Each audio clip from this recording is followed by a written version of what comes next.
নমস্কার, পুরাকালের পদচিহ্ন চ্যানেলে আপনাদের সকলকে স্বাগত।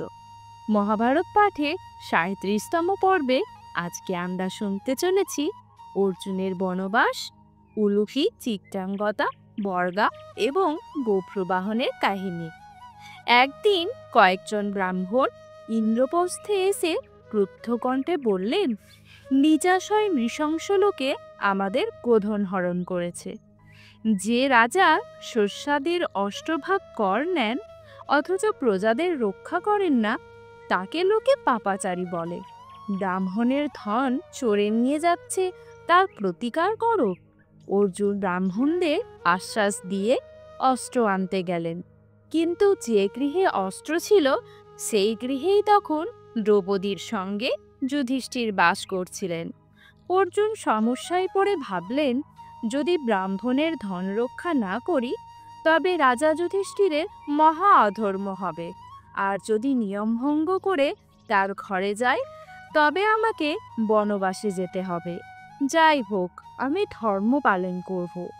অর্জুন যুধিষ্ঠিরের ঘরে গেলেন এবং তার সম্মতিক্রমে ধনুর্বাণ নিয়ে ব্রাহ্মণদের কাছে এসে বললেন, শীঘ্র চলুন, চোরেরা দূরে যাবার আগেই তাদের ধরতে হবে।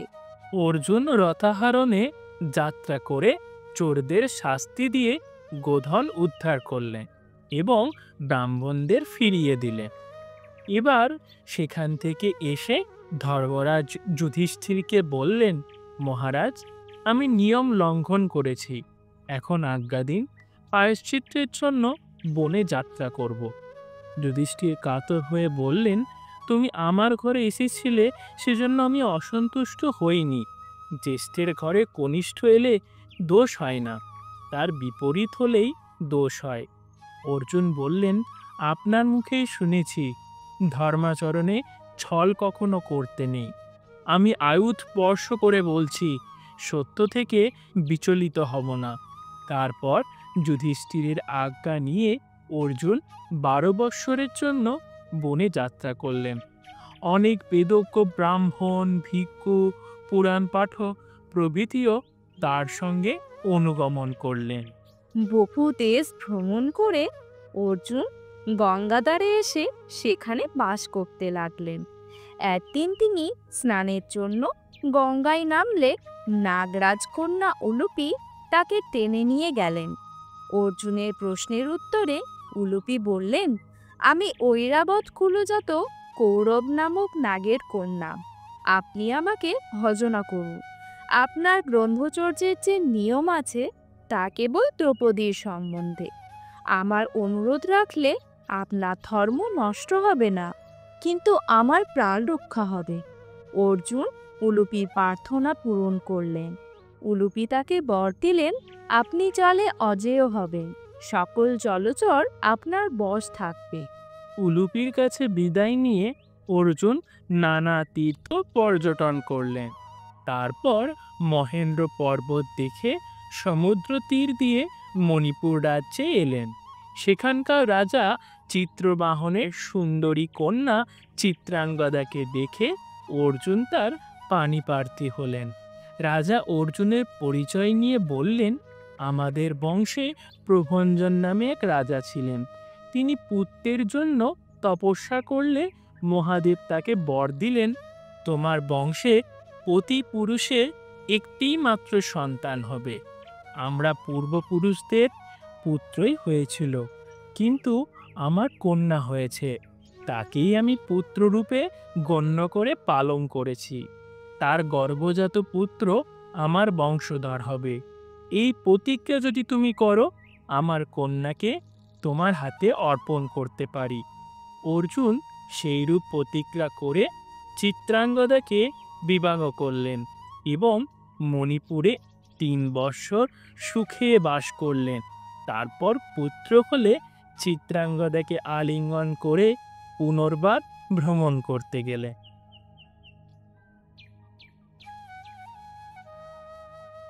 অর্জুন দেখলেন অবস্থ, সৌভদ্র, কৌলক, কারন্ধ ও ভরদ্বাজ এই পঞ্চতীর্থ তপস্বীগণ বর্জন করে অন্যত্র চলে যাচ্ছে।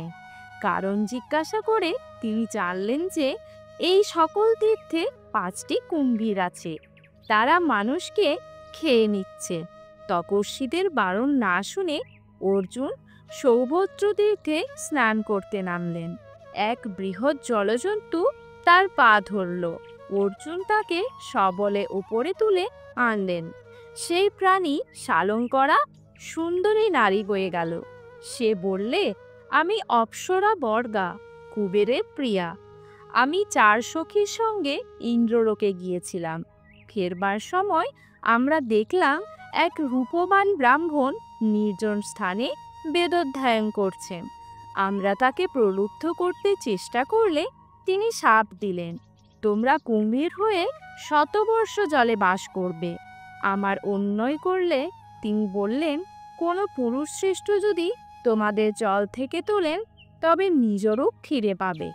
পরে নারদ আমাদের দুঃখের কথা শুনে বললেন, তোমরা দক্ষিণ সাগরের তীরে পঞ্চতীর্থে যাও, অর্জুন তোমাদের উদ্ধার করবে। সেই অবধি আমরা এখানে আছি। আমাকে যেমন মুক্ত করেছেন সেই রূপ আমার সখীদেরও করুন। অর্জুন অন্য 4 অপ্সরাকে সামমুক্ত করলেন। সেখান থেকে অর্জুন পুনর্বার মণিপুরে গেলেন এবং রাজা চিত্রবাহনকে বললেন, আমার পুত্র বব্রুবাহনকে আপনি নিন। তিনি চিত্রাঙ্গদাকে বললেন, তুমি এখন এখানে থেকে পুত্রকে পালন করো। পরে ইন্দ্রপ্রস্থে গিয়ে আমার ভ্রাতা ও মাতার সাথে দেখা করো এবং আনন্দ লাভ করো। রাজা যুধিষ্ঠির যখন রাজসূয়যজ্ঞ করবেন তখন তোমার পিতার সঙ্গে তুমিও যেও। সুন্দরী, আমার বিরহে তুমি দুঃখ করো না। তারপর অর্জুন পশ্চিম সমুদ্রের তীরবর্তী সকল তীর্থ দেখে প্রভাসে এলেন। সেই সংবাদ পেয়ে কৃষ্ণ সেখানে এসে অর্জুনকে রৈবতক পর্বতে নিয়ে গেলেন।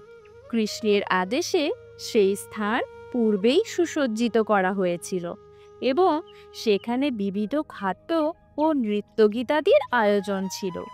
অর্জুন সেখানে সুখে বিশ্রাম করে স্বর্ণময় রথে কৃষ্ণের সঙ্গে দ্বারকায় যাত্রা করলেন। শত সহস্র দ্বারকাবাসী স্ত্রী পুরুষ সকলে মিলে তাকে দেখবার জন্য রাজপথে এলো। ভোজ, বৃষ্ণি ও অন্ধবংশীয় রাজকুমারগণ মহা সমাদরে তার সম্বর্ধনা করলেন।